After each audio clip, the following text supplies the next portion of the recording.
Experiences are what we get when we don't get what we want. Hello everyone, I am Shalini Das and I am here to put forth some of my lessons that I learned from this pandemic.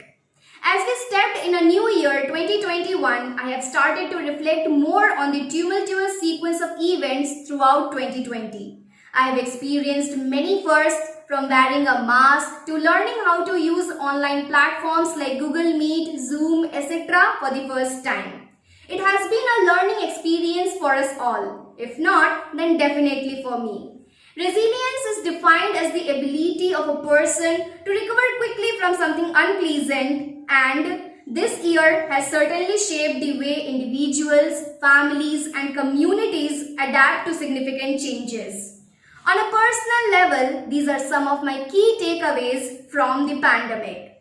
Undeniably, one of the most important lessons I have learned from the start of the pandemic is the importance of core relationship. As a busy college student engaged in activities that barely fit within a 24-hour schedule, I could not give much time to my family and social circles.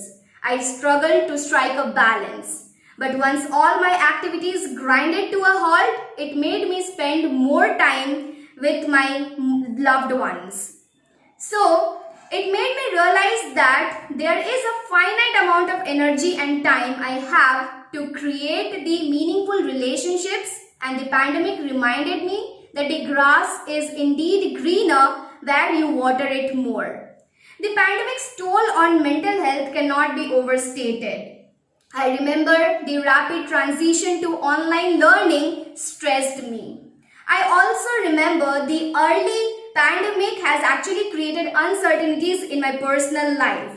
When these stress compounded, I recall having to take some time for myself to meditate, re-energize and reset. It became increasingly important for me to have small check-ins with myself, my family members and my friends.